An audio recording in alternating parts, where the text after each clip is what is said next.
podcast is part of the Sports Social Podcast Network.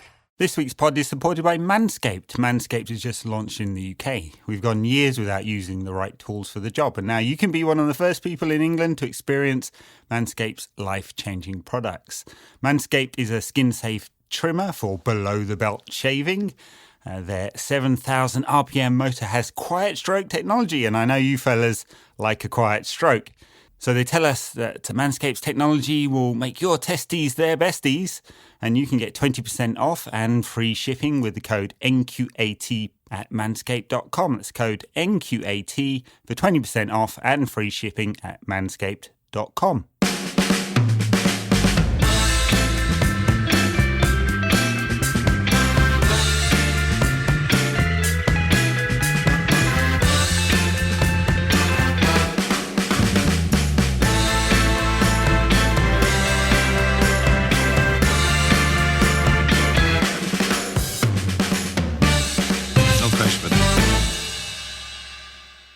The last time we lost 6-1 at Old Trafford, at least we scored the best goal in the game. This time, though, you don't think Bruno Fernandes's standard penalty was the best goal? I mean, it was a good penalty. There is an argument to say that Harry Kane's penalty was even better, given that had Bruno's gone wrong. Not that I don't know why I'm saying that. Bruno's penalties have literally never gone wrong, so he obviously knows what he's doing. But Harry Kane's was unsavable. They're showing on the TV. I've got the TV on behind the recording here, and we're recording this at 7:20 on Sunday night. They're showing the Martial sending off right now. I just don't know where to start with this game. I mean, we can go chronologically because it was good for 4 minutes. It was really funny. The collective Schadenfreude. I guess United fans as a collective got what they deserved for the level of Schadenfreude of getting a 30th second penalty. Worth pointing out that is probably the shortest gap between penalties, given that we had one in the last second of the previous game. Given the last one was like 10 minutes after the end of the game, I think this penalty may have come chronologically before the last one. There's some kind of time vortex has happened here. That's what I'm blaming it on, and not being our players being crap and our manager being a dum-dum. He's a big dum-dummy.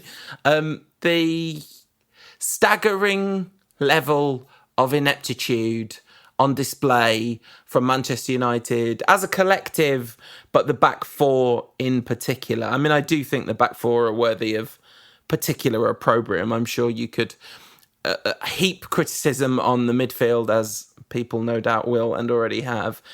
But the level of performance, I mean, Harry Maguire wrestled Luke Shaw off the ball. Yeah. That, by the way, isn't even a joke. No, it was his best piece of defending all game. Because he actually got close to someone for once. So, I mean, this is dreadful. Yeah, I mean, look, we can start with the back four. I think, did David De Gea make any mistakes? He probably wasn't at fault for any of the goals, was he? For once. I mean, he actually hasn't made a mistake this season, so we should probably go easy on Dave for today, at least. But ahead of them, Wan-Bissaka was probably the best of a really awful bunch, and he just kept giving the ball away. Bailly and Maguire were completely and utterly calamitous. Now, Bailly, that's his second start of the season. He's probably unfit. Bailly had one of those Bailly moments for 90 minutes. I don't know. I mean, maybe that's, some context. It's not an excuse. But Harry Maguire, he's played plenty this season. He should be fit and sharp. I mean, I don't know whether he's still got grease on his mind, but that was awful. He was out of position for the second goal, and then repeatedly after that. Luke Shaw, I mean, I said last week I don't think he likes football. I'm certain of it. He's just nowhere near. There's one of the goals, and I can't even remember which one it was now. I think it was Son's second goal. Maguire gets attracted out to the right. Luke Shaw's just standing there watching from the left wing. Like, no cover, no nothing. He's just like, can't be bothered. They were all dreadful. And forward of them, Matic just couldn't cope with the movement in midfield, and Pogba couldn't be bothered. I mean, I'm not normally one to lay opprobrium on Paul Pogba, but he quite often sprinted forward and jogged back in this game, quite often. And I think in this kind of game, he had to take a bit more responsibility than that. And it was one of those games where, I mean, you know, I'd have been tempted to hook Bruno even earlier, because in that kind of game, he could offer no value. Like, once it'd been lost, you just want to shut up shop, don't you? And it was just awful all round. And then the sending off. I mean, at 3-1, I think we were in the game at 3-1. I think you know, there were moments of quite sort of promising attacking play, and there were periods of pressure and stuff. There were periods of pressure at 2-1, certainly. The sending off changed everything. I mean, it was terrible already. It was, sort of individual performances were absolutely terrible already, but the complete catastrophe begins at the sending. I mean, the catastrophic defending for the first, second and third goals. Well, the sending off comes after 2, right? It's 2-1 at the sending off. Harry Kane's goals a couple of minutes after that. Okay, yeah, right. Which is awful defending. Bad. Yes, but it's awful defending for the first. Everyone is asleep for the second. Everyone. Maguire's not watching. He's not even watching. And that was the quick free kick, right? The snappy free kick. Yeah. You know, they're just completely asleep. And then the sending off. I mean, there's this kind of law in football, LORE, that says you can't react. So you can do whatever you like, and if the referee lets you get away with it, well, you know, good on you, but you can't react. And it's the softest of softest pats around the chin, isn't it, from Martial? You couldn't even call that, like, dangerous. I mean, he's going to be sent off for dangerous play or serious foul play or whatever it is. And it was violent conduct. Violent conduct. Is that violent? I mean, honestly, no. I'm more violent with my kids, I think. No, I'm not. I'm not. Joke. Wowie. Ed's like, finally we're going to get out of the podcast. I'm going to get out of having to do this podcast because Ed's going to be in prison. That's an ironic take, an ironic development. Martial's certainly not going to be sent to prison. I mean, Lamela was Lamela was as violent to Martial as Martial was to Lamela. Like, yeah. Why in an era of video assisted refereeing are they not either punished? Yeah. Why are they not either both or neither sent off? I don't understand. Yeah. I don't understand. The lesson that Martial has to take out of this is don't react, dive. Because if he'd grabbed his face and fallen over, Lamela would have been punished. And that shouldn't be right with the video referee. Absolutely not. I mean, there was a stupid handball before that. I mean, a stupid handball decision where Luke Shaw had a free kick given against him when, as Gary Neville said, his body's attached to his midriff there, and which I don't think is exactly what he meant, but his hand was... He said if his hand's not there, it's hitting him square in the belly. I'm not sure what advantage he's taken. Anyway, that conversation can wait for another time. I mean, one of the reasons I'm slightly stumbling over words is I don't know what to say about any of this, because the thing that people want after a result like that, I mean, analysis of the calamitous level of performance aside, is, well, what happens next? How do you recover from that? Where are we as a club? What does all this mean? And, you know, so we haven't talked about this, but we've signed, well, it's not actually done, but we're signing... Sorry. Paul's lost the running for himself. Yeah, look, we'll get to transfers, but you said, what does it mean, right? And I think there's two levels. One is, what does it mean in the context of this game and recovering from this game? And that's all on Ollie. The players, of course, have to take responsibility for the truly awful performances. And we haven't finished going through all the goals, by the way, and how awful all of those were. And especially the defensive unit. But Ollie has to as well, and there's two levels for Ollie to think about. One is picking the players up, so after a difficult start to the season, it doesn't get really difficult because there are some really tough games to come. And it's Newcastle after the international break, and then it goes PSG, Chelsea, RB Leipzig, Arsenal, right? And that could be pretty disastrous, couldn't it, heading into the early part of November? I mean, like... I mean, it's not beyond the wit of United to lose all 4 of those. And Ollie would be in serious trouble. Almost every time we talk about a scary run of fixtures and how we're going to lose all those games, it turns out to be fine. Yeah, and it's true. But that's when United are defending reasonably well, and not right now. So there's that level, right? Ollie has to sort them out. Ollie has to get on the training ground and teach them how to defend, which he's shown no propensity to be able to do, but he has to do that. And then the second level is the sort of meta level, which is where are we going as a club? And a lot of that, and the narrative around the club and the feeling around the club, it does matter what happens on Monday. It really does. Because we saw what happened with Bruno in January. It gave such a big lift to everyone. They went on a 30-match unbeaten run or something. Yeah, something like that. Close. I think I'm probably exaggerating, but it was slightly. They picked up a lot of points. They got Champions League football. They allowed the Glazers to pocket their dividend for this quarter, and then the club seemingly is shafting the manager. So that really does matter Monday. But first, it's Ollie working with the players to turn this around as quick as possible. And they've got the international break now, so don't know whether that's good or bad. Don't know. I mean, at least we haven't got a game on Wednesday, because that could be really bad too. And so he has to do that work. But clearly United are well short of players. It's just today we had our best 11 out, basically, and they got completely annihilated. Yeah, and I wanted to talk about Ole and the defending in particular, because almost the defining quality. So the defining quality at the very beginning of the Solskjaer regime was just Mourinho wasn't there anymore, playing psychological warfare with his players and just make them feel a bit good and get them on a run and allow the horses to run free. And that was beautifully executed. And they played like fearless attacking football and looked really happy.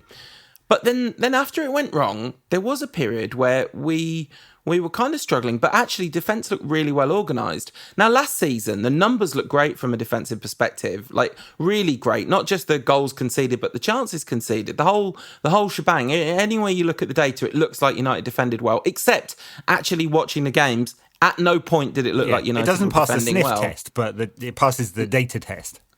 Yeah, and I don't think you can say then that the data is correct and your eyes are wrong, because I just don't think that's how it works. I think it's actually limitations in the data set as much as anything else at this point. But this season has been defined so far by poor defensive organisation, and it's not new or surprising. We've just looked really, really, really defensively all over the place, and this is on the coaches and the management's team. I mean, not least of all, they do have option. I mean, at least they picked Bailly, played very well in the game against whoever it was, Brighton. And so he did at least drop Lindelof. I mean, playing Bailly didn't go well, because Bailly was definitely personally responsible for 2 of the goals that were conceded. But he's kept picking Luke Shaw, who's ironically been forced to give an interview with Sky, which I think is his punishment beating right now. He definitely tried to get himself sent off with that tackle that he got put for at the end. It was hilariously bad, wasn't it? I mean, look, I was joking in the NQAT WhatsApp group that he's playing a league above his actual quality. I mean, it's not quite true, but it's about half a league. He should be nowhere near a top 4 side. Nowhere near. He's a worse player than when he was 18. But the kind of collective are as bad as any of the individuals. And that's the bit where it's like, yep, the club's a complete shambles. Yep, the playing squad's not good enough. But why, dear listener, do they look so shockingly bad at knowing what the other one is likely to do? The teams that look good, I mean, are Leeds' first 11 better than United's first 11? No way, but they all look like they know what each other are doing. No, and that's look, and you know, of course, you know where you're leading with this one. Of course, the fact that we talked about it quite a lot on the pod last season about, you know, United's inability to construct attacking patterns of play. Now, Bruno helped with that, didn't he? Because he was like punting the ball forward constantly, and United suddenly started creating more chances.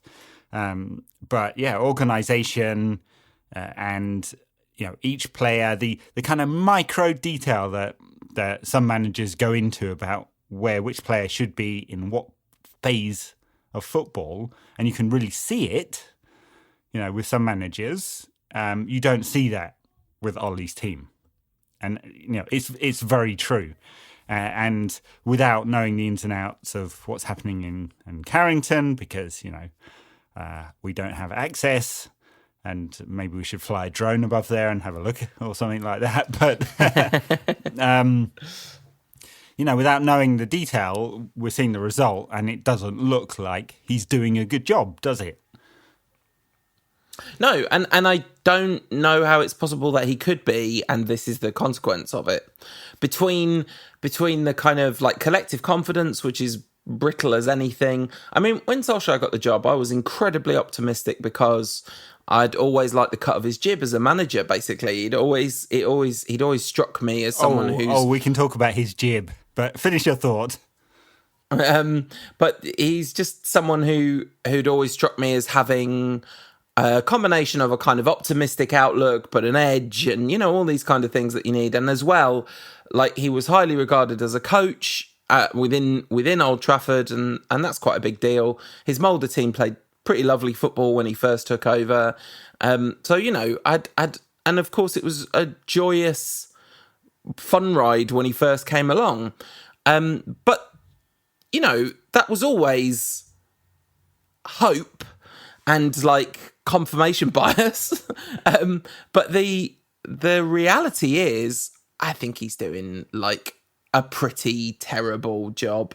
I mean, now he's talking about, in the post-match interview, he's talking about Lamela and how if it was one of my players, I'd hang him out to dry because he went down so easily and all this stuff. It's like, yeah, right. That's fine. Yeah, the red card was a complete joke, but the team were a chaotic mess before and after the red card. They were a chaotic mess against Brighton. The second string looked better organised than the first. Anyway, I've talked for ages. Look, they're all fair points. They're all fair points.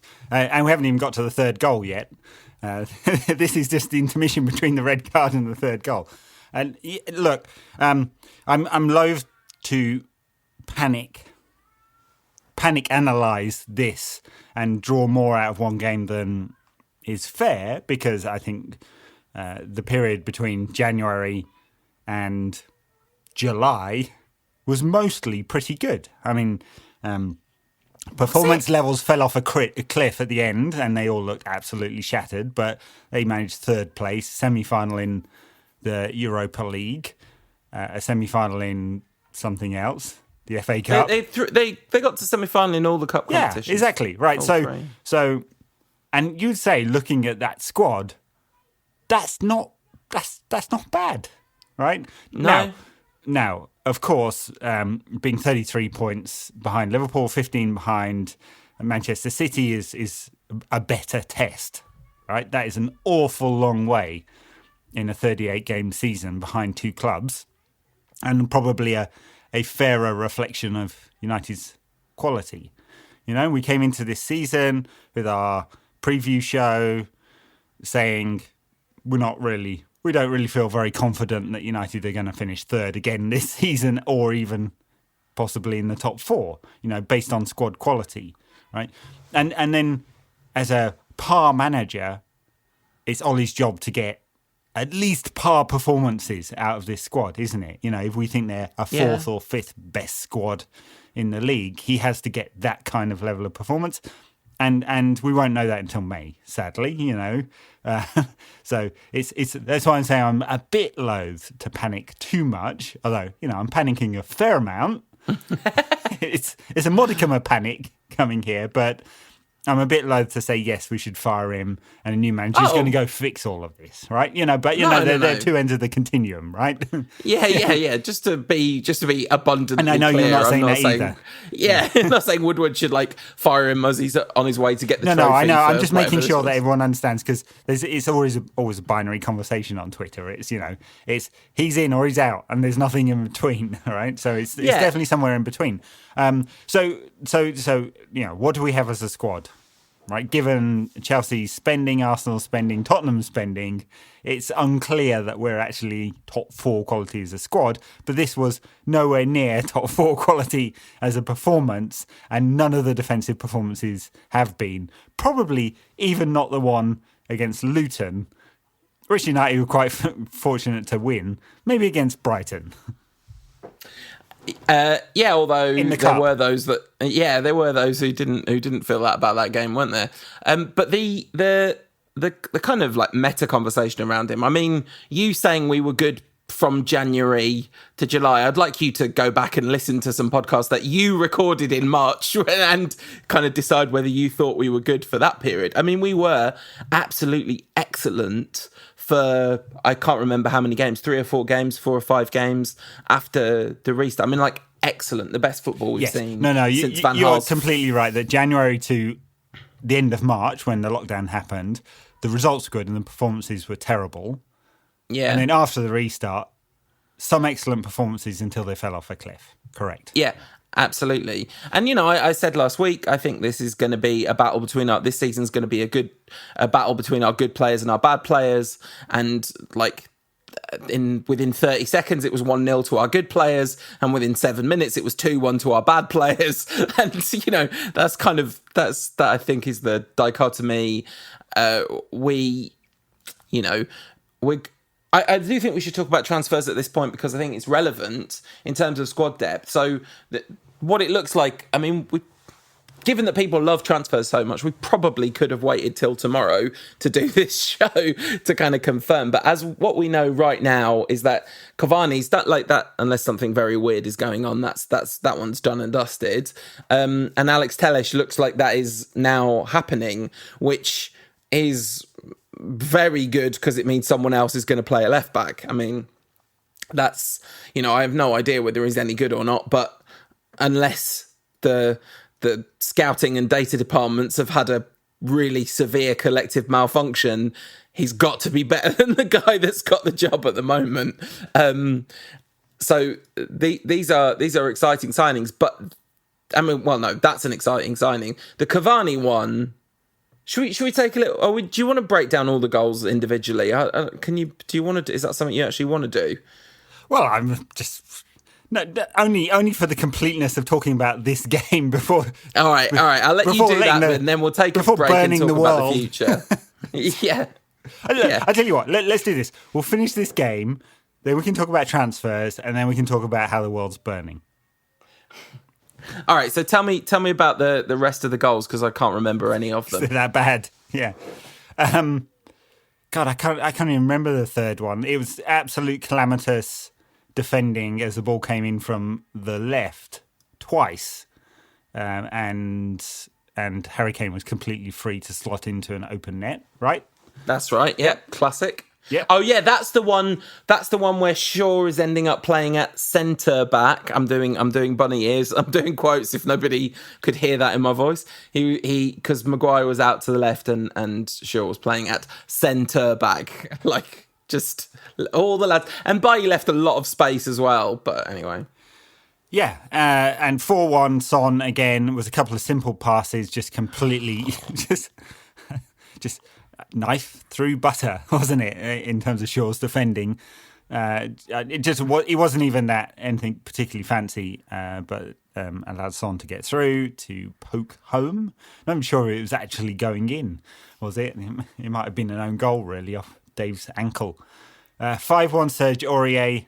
Well, so there's half time, and he makes the 2 subs at that point. Yeah, and then, to shore things up. To shore things up, yeah. I think at half-time, United aren't getting back into this with 10 men and trying to press, which is what they did for the 5th goal. A man short, 4-1 down, makes no sense, right? So just go into a low block and just try and defend for the rest of the game, take the L and go home from there, because otherwise it's even more calamitous. I think that was the thinking. How did it go? Like, did Ole trying to shore United up work, or did it totally work? Did for it A 5 work minutes? Or B not work? Yeah, Aurier's goal Can't remember the build up that's to the that one. That was the one that was passed in for, like, where Luke Shaw is for that goal. I can't even remember where he was, but Pogba ends up filling in at left back and he slides it through him. And like Pogba's not covering, neither covered himself in glory nor covered the ball. But where Luke Shaw is just a complete mystery. He's not where he's meant to be, that's for sure. Yeah, and we had about for 28 minutes of not conceding any goals. United. Exactly.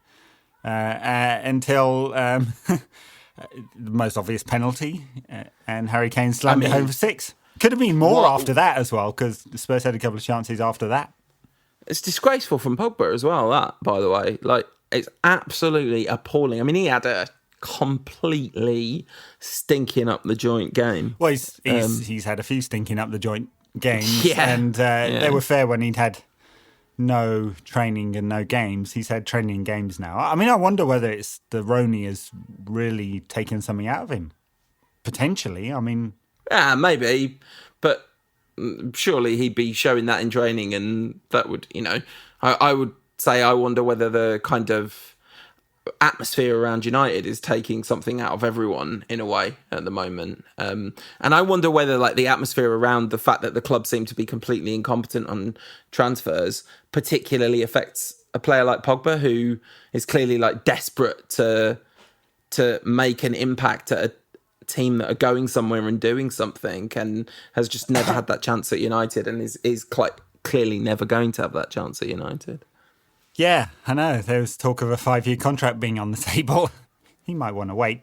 Anyway, that's 6. I said we go through the goals, and United didn't concede a 7th, but I feel like Son had another chance before he went off, didn't he? But that was before the 6th. 6 was definitely like, we kind of got away with that in terms of, like, the number of chances that they had. I'm sure they didn't have over 6 XG, but no, it's about 4. Which I mean, that is a huge amount, isn't it? So it was 3.3, including the penalty, so a lot lower than you might have imagined. They were pretty clinical, Tottenham, but I wonder if, as well, if that's some of those are kind of the chances that XG doesn't really capture very well, where it's like shot location and defender position, but actually the really calamitous defending creates bigger opportunities than they might appear just from like the data points. Anyway. That all being said, and United created, of course, absolutely nothing of note at any point. I mean, the XG map for United is hilarious because it's 4 tiny little dots and 1 big one, which is the penalty. On the penalty spot? Yeah. So for a game in which United got a penalty after the 30th second, I think we can agree that it did not go well. It did not go well. Cheers. It was, in fact, quite poor. Really just appalling. So let's take a quick break and then talk about something else that's not going well. United's transfer window. If you want more from the show in between shows, check us out on the socials. We are NQAT Pod on Instagram, Ed's at NQAT Pod on Twitter, and we are under our real names on Facebook at No Question About That. Yeah, so we started off. Let's talk about Cavani then, because this one seems done and dusted. A lot of mixed feeling on the internet, and I have mixed feelings too about this one, because I can, out of all other context about United's transfer dealings, I can almost get on board with the idea that an ageing, once outstanding number 9 is coming to the club. And you'd say, okay, back up for Martial, we haven't had that, different option, a bit more physical. It's going to be an awful lot of games this season with Champions League. He's had to play Champions League. Yeah. I can rationalise this one. What I find hard to rationalise is the fact that he's going to earn more than all the other forwards. Well, and he'll be 34 in December or February. No, it's somewhere around then, in the winter. Anyway, and it's a 2-year contract or 1+1 or whatever it is. And they're paying £10 million in agents' fees, as well as the huge wages, it seems, although we haven't had confirmation of that. I don't think we'll get it in the financial call. all of that kind of tips it over the edge. Plus, then you look at his data from the last 18 months where he spent a lot of time injured or on the bench, and he hasn't really done anything of particular note at all. Yeah. I think the money side of it, we really should be taking with a massive pinch of salt, because when we talked a little bit about journalists, and the thing that I think we know as a collective is that most of the conversation around United from reputable journalists comes from journalists that have good contacts with agents who deal with United. So I think that it's the players and the agent side where all the information comes from. And the only information that comes from United are these kind of, well, I was going to say controlled leaks, but more like drunken 11 p.m. emails to the journos that are on the distribution list, right? So I think a lot of the numbers that we hear after these deals are coming from the side where it serves their interests to make it sound like the numbers are really big, right? It's coming from the agents' camps, the players' camps. That's where all the details coming from. It's like, so I would take with a pinch of salt some of the numbers that are being bandied around, around Cavani. But never mind how much we're paying for this aging superstar who, even at his best, was an amazing player on his day, but had plenty of off days as well, even when he was at his absolute peak. And I've seen Cavani be devastatingly brilliant, incredibly intelligent footballer. Like his link-up play with Suarez in the Uruguayan national team in, was it the last World Cup or the one before? I can't even remember, but it was absolutely amazing. So he's a great player, or he certainly was a great player, but he's been available all summer. Yeah, and that's the context in which this is happening, right? So you can only rationalise it without that context. So, yes, exactly. We don't have to get too hung up on the money, although I imagine that it is pretty high, and we'll see whether that has some ripples. And because he was looking to match his PSG wages, which are 20-something million a year. But yeah, he's been available all summer. So he could have sorted this out ages ago, could have done pre-season, and could have been with the club from the start of the season. Yeah. As it is, he's been at home in Uruguay. He won't be fit for another 6 weeks. It's like the Daley Blind signing. Remember the Daley Blind signing when you were like, Daley Blind was not Manchester United's first choice target. He was the guy that they had on retainer in case they couldn't get other deals over the line, which is more or less what Van Gaal has said repeatedly since. And that, the first choice targets were the best of the best of the best. And we ended up with Daley Blind, who, I like Daley Blind, but he's never, ever been the best of the best of the best. And it was a transfer that was done in a day. And you wonder, like, Cavani's just been on the back burner of like, well, if everything else goes disastrously wrong all summer, at least we can spend a fortune on Cavani. Yeah. And the difference between him and Sanchez is obviously they're not mortgaging the future of the club to him, because it's at worst a 2-year deal. Sure. So, it's a huge, it sounds like a huge amount of money for what we're getting, but And the money is, again, there's context with money, because why should fans care? I suppose we should care because it's all coming out the same pot, and the more he gets, the less will be available for other players that could strengthen the squad. So we've got to ask ourselves: is he going to contribute enough for it to be justified? I don't know what the number is, but it was enough to put Juve off, who were very close to signing him earlier in the summer. He's been waiting around all summer for some suckers to come up. Maybe you said maybe he was on the back burner. It's probably we were on the back burner. If nothing else happens, there's always Woodward.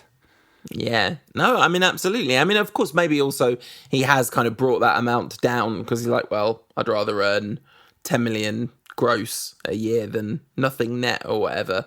But the other reason that you should care about the money, the only real main reason to care about the money, I think, is, especially given that, like you've said, it seems like United are low on cash rather than their overall financial position is a disaster. So having a bit more of an outlay, especially we've got some wages off the books this summer. But the main reason is squad harmony. We've got Alexis Sanchez off the books this summer. I guess we're probably still paying some of his wages, or it probably cost us some money to get him off the books or whatever. I mean, Diogo Dalot's gone on loan for a year with no fee arranged afterwards. So he'll be back, and Andres Pereira. As Smalling may not go because they're for some. Well, with Smalling, I can kind of see the point that why shouldn't United get the best fee possible, because every other club tries that with us. It's just when he sat in the squad not playing all season, if they don't sell him, his wages are an opportunity cost. Right? So we will be paying those wages. And much like with Darmian, who's kept for 2 years, and Marcos Rocco, I think it's now 4 years that we've kept him without selling him. We gave Phil Jones a massive new... What a stupid club. Anyway, the Cavani deal, the thing about the money is the squad harmony. That's the absolute key thing, because if he has a detrimental effect on that, then that's major he has to perform. He has to add some value. Yeah, he really does, because if he's someone who comes off the bench now and again and gets a goal in a Carabao Cup tie, a bit like Odion Igalo, who we're still paying $100,000 a week to, until January at least, then and he's earning more than the rest of the forwards who are perhaps not playing in all of the games, or I don't know, he's been promised some Champions League games and Anthony Martial's on the bench. Could happen, right? And his development stalls as a result, then I don't know. We'll see whether it is worth it or not, but it could have a negative impact. We'll see. I hope it's the former. I hope this is he adds something. He has an extra bow to United's attacking options. He adds another forward, because I actually do think a number 9's not bad to have in the squad. Another one. So I agree. Although does reduce the number of chances that Mason might have in that position. But I mean, I think that the thing is we need attacking options, and then Odion Igalo had a lovely couple of months, and that's just done. It's donezo. And so, and he'll be going in January. You said January at least. I don't think the at least was necessary there. I don't think anyone's going to be extending his stay at the club. And yeah, you're right. Like, Mason might not get chances at number 9 this season, but then given that there's no options on the right wing, still, I mean, they're still talking about Sancho. Who knows? He wasn't in the squad. If United pull 120 million euros out of Ed Woodward's behind on Monday night, we'll do a special pod. It'll be a 5-minute pod, but we'll do a special one. But I think there's zero chance you have to be on the bat phone tomorrow, Paul, or today, as everyone is listening to this, because it's not going to happen. I mean, I don't know. I think if they sell Smalling for 30 million, they might just like up the fee to whatever Borussia's actual number is. If it's 10 million less than they're saying or whatever, and if the teams are only like 10, 15 million apart rather than like the 30 million it looks like they're apart, then maybe United appear to be penny pinching over 3 million euros with Alex Tellez. Yeah. I mean, who knows. There's a lot of briefing and counter briefing going on out there, isn't there? Anyway, I guess from where we were 48 hours ago, the fact that we're going to make a couple of signings is probably good. I mean, Tellez is not going to come in and fix the back four. The manager's got a massive job on his hands. Tellez's strength is going forward. I mean, clearly looking at the numbers, that's it. Everyone's favourite, Fabrizio Romano, says 5-year contract, which is interesting for a 28-year-old. Yeah, right. Yeah. There we go. Here we go. So that's transfers. They're sort of like... I mean, I think this has got to be... Assuming we don't get Sancho, this is one of United's worst windows ever. They've bought backup for their 2 best players, and they've bought an attacking left back and backup for their 3rd best player, and not addressed any of their areas of weakness except for, one area of weakness. Yes, I mean, the left back, and we'll see with this guy. They haven't bought a left-sided defender or another central defender because that is a hot mess. They haven't got the right-sided or wide attacking player because we've got a lot of players who like playing central. So for balance, that's a problem. I don't know. It is short. It is short. And then you've got an awful lot of players who aren't really part of the plan, but Ollie has been talking up this week, which I assume mean people like Lingard and Mata, and he's been saying they've looked really good. I've seen something fresh in them. Hey. Player of the month, Juan Mata. Didn't play in the league. Got United's Player of the Month from 2 Carabao Cup games. Yeah. Oh, captain, my Carabao captain. Yeah. So I mean, Ollie has been like the tone of Ollie's press conferences and comments to the press has switched from being we need players to it's all strong enough. We've got players here. I've seen something new in them, and then he covered himself in absolute disgrace by saying that we've got good people at the top, and just I mean, even for the staunchest Ollie supporter, and I think I'd have put you in that category before you flip-flopped. Why do you always... I hate this. This really does my head in this, by the way. A person changing their mind based on fresh evidence should not be called flip-flopping in 21st century society, where people ignore the evidence of their eyes and hold on to their pre-existing position like their life depends on it. Like new evidence... All right, Flippy, Flop. Yeah, you touched a nerve by being part of the problem, Ed. Anyway... Even the staunchest Ollie supporter, they'd be very hard to defend that kind of comment. And he wasn't far off. There's nay value in the market. It wasn't far off, that kind of defending of the hierarchy. And everyone can see through it. I think it's fascinating that you characterise my position as being one of the staunchest Ole supporters, by the way, as well. Like, I desperately wanted him to do well. But I think that makes me a Man United fan of a certain age. Like yes. that's I don't think I was alone in that. And I've had tremendous hope in him, possibly more hope than a lot of United fans would have had. But for a long time, especially since some of the stuff about the decisions that he made while he was in charge of Mulder, I've found it like uncomfortable to be a staunch Ole supporter. So yeah, I don't think that's a fair categorisation. Well, we'll see where we are after the disaster of the transfer window and a tough-looking autumn schedule. Poch has been sitting on his hands for a year now, so I mean we know where we get to. Club finishes in Champions League football, doesn't back the manager. It all goes a bit south. Club sacks the manager. Oh, not before. I mean, this is a running joke, of course, and it literally happened. I mean, hilariously, the MEN ran a story that was like, director of football still a possibility for Manchester United. And it's like, they think we're stupid. And we should talk about this too, because it's something that's around in the ether. This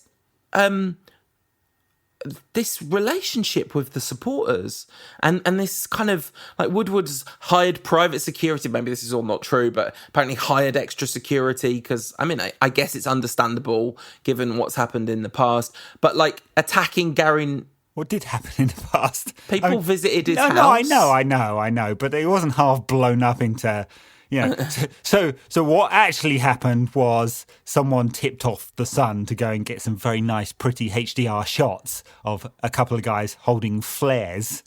I mean, people threw flares someone into the family home he lived in. Yeah, like, I know, and he's selling it or whatever. But does anyone actually believe Ed Woodward's life's in danger here? Do we actually believe that? Yeah. I think there are maniacs in the world. I definitely think there are maniacs in the world, and an increasing number. So I don't think it's completely... I don't think it's a massive likelihood or whatever. But anyway, whatever about that, he's also... I get a couple of people on Twitter a week after I've said, I don't know, Wan-Bissaka can't cross a ball, going, I'm going to kill you, I know where your children live, you know? Yeah. Which is also where I live, but, you know, hey.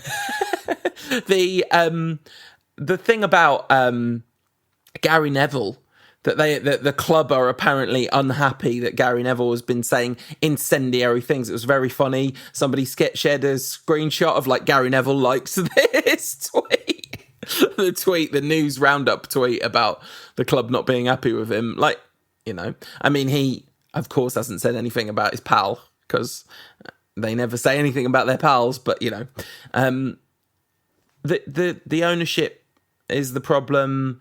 But I think Woodward's personal incompetence is arguably the single biggest problem now, especially if you think like, okay, yeah, we're spending way less money than we would be spending if the Glazers weren't in charge, and it's an absolutely disgusting disgrace that they were allowed to carpet bag the club. They've taken 1.7 billion out of the club. Love United, hate Glazer should be a badge of honour, not a weirdo pro Mourinho cult. But that problem is probably smaller on the scale than Ed Woodward's personal incompetence at this point, I would say, because with what resources there are, United could have had an infinitely better transfer window than they have had if they were being better run, not better owned, not given access to more money, but just better managed. Yes. Yeah, I mean, yes. Same money and a competent director of football, technical director, which every other... I see Monchi was doing an interview this week saying he can't believe a club of Manchester United's stature hasn't got a director of football. That's a come and get me plea if I've ever seen one. But every other elite European club basically has this position, and United don't. And Ed Woodward has shown himself to be incompetent at this time and time again.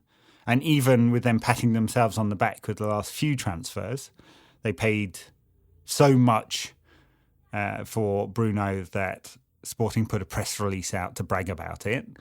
They paid, there was a missing decimal point in the amount they paid for Harry Maguire, and Wan-Bissaka has got a lot to learn still. He may have a higher ceiling, but he's got a lot to learn for £55 million. And they bought Daniel Bruno. James is awful. Sorry, nice kid, but he's championship level. Yeah, and they bought Bruno fully one transfer window later than they should have done. So, so that's what they get for the way they handle their transfer business. I've got the telly on behind me, and Villa are somehow 1-0 up against Liverpool after like 2 minutes, which probably means Liverpool are going to win 6-1 at this point. But Ross Barkley has just missed an absolute sitter for his new club against his original club's arch rivals, and that can't feel good, can it? Anyway, talking of not feeling good, I guess that's probably the end of the podcast. Is there anything more we should say? Okay, let's say we get Sancho. Let's say that somehow we get Sancho, and this window we've signed Cavani, Sancho, Telles, and Donny van der Beek. Like, it's still not a good transfer window. No, because it could all have been done six weeks ago, basically, and given the club momentum going into the season, and still won't have fixed the central defensive problem, which is a hot mess as well, and probably the central defensive midfield problem, which is also a mess. Exactly. I guess we want it all, and there's at that point you could say, okay, can't do everything, but still, I don't think Sancho is coming. I don't think that's going to happen. I'd be really surprised. You're all listening to this some mid-morning on Monday, probably, or that's when it'll have come out, or you may be listening to it after the window's closed at midnight on Monday and he's signed. And Ed Woodward will be there. We won't be seeing his eating grin because he'll be wearing a mask only over the bottom half of his face and not his nose, which is the wrong way to do it. No, he had a lot of full face mask today. Fourth official didn't know. Fourth official Ashton's had a word. Blowing his nose all over our manager. Anyway, yeah. So yeah, I don't expect. I think Telles is probably it, but we'll see. So United next play on the 17th of October against Newcastle away. We're not going to have a podcast before that unless some absolute wild stuff goes down. If we sign Sancho, I'm not doing a special podcast just for that. Like £120 million player. Yeah, he's not.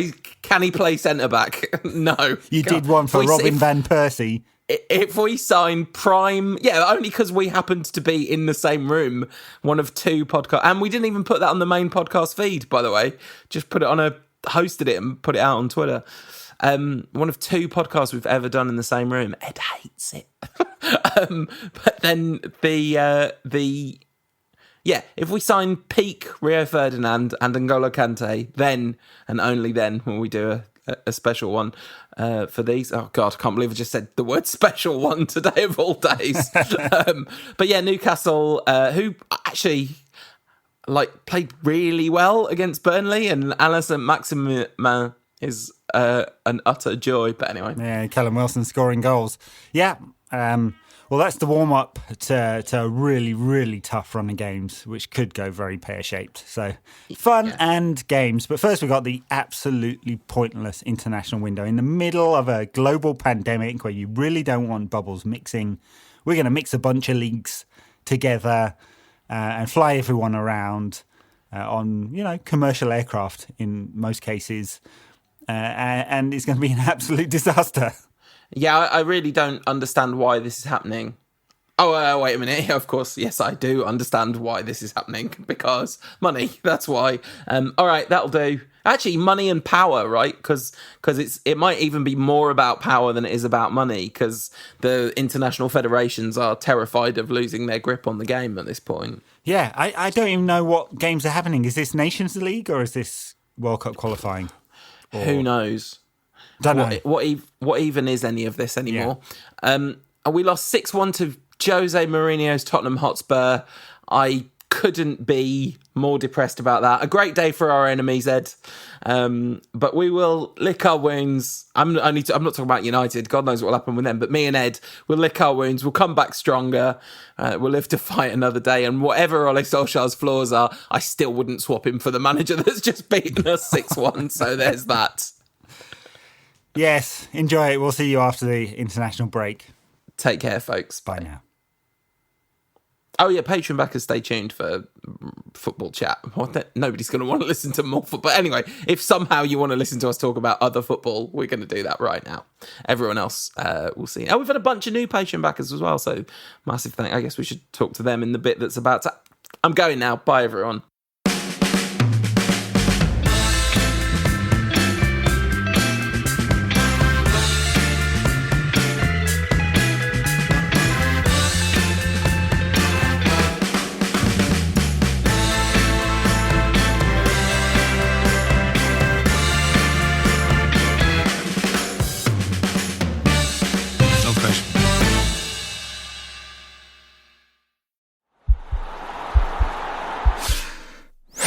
This podcast is part of the Sports Social Podcast Network.